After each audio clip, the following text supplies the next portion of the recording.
Well, welcome to one of the most magnificent gardens in the country.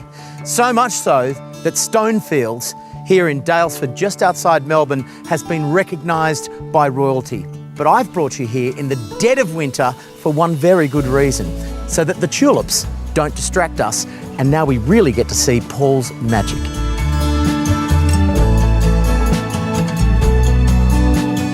Are we the first maniacs to ever bring a camera here in the dead of winter to film one of the most beautiful gardens in Australia? Well, I think you are. I mean, not many people are game to come out here. Now, you only clip this once a year. Once a year, yeah. Our gardeners are fanatical about getting them absolutely perfect. Has anyone ever called you a control freak? Many times, my partner in particular.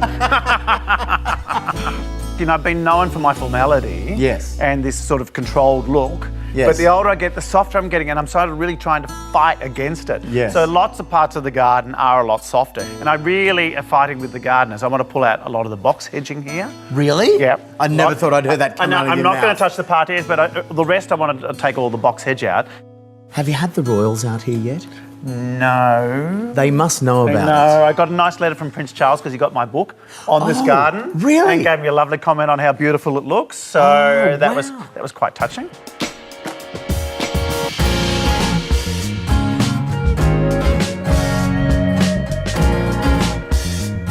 Really, the reason I bought up here is because we have distinct seasons. One of those few places in Australia where you get all the seasons. Yeah. And you can see the winter's really quite harsh. Yeah. You know, you get snow, you get frost. So lots of perennials. We use lots of perennials.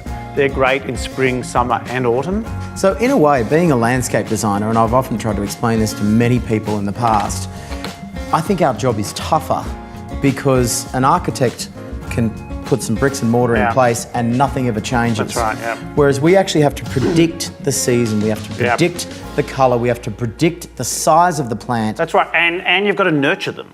Yeah. So you've got to know how to design them, how to place them, know how big they grow, like you say, but you've also got to look out for the health of them.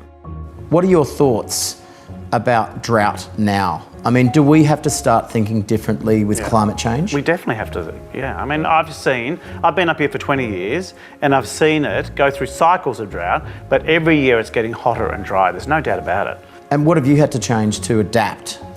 We haven't had to change that much. We had some hydrangeas. We got rid of the hydrangeas because they're not coping well. We had rhododendron fragrantissima, which was just beautiful, but that's not coping so well. So a few of the sort of more temperamental plants we got rid of in favour for the perennials that are doing extremely well. Yeah. And roses love it up here.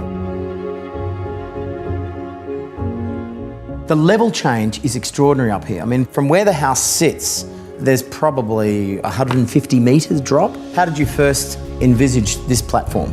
Well, see, I drove my car and parked it when I first bought the place and parked it right where the house is. Yeah. I knew exactly that's where the house is going to be.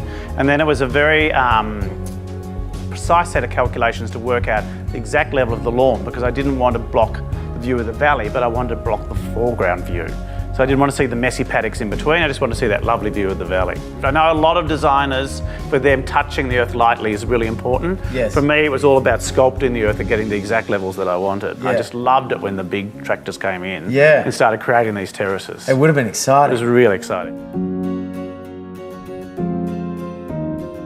Well, some would say it's easy to make a garden sing in the spring, but it takes sheer genius to make a garden look this good in the dead of winter. And I have to say, it's such an honour to see one of Australia's greatest botanical sculptors' work pared back in its purest form. But really, that's the magic of Paul Bangay's work. It wouldn't matter which season you see this garden in, it's always full of surprises and full of magic.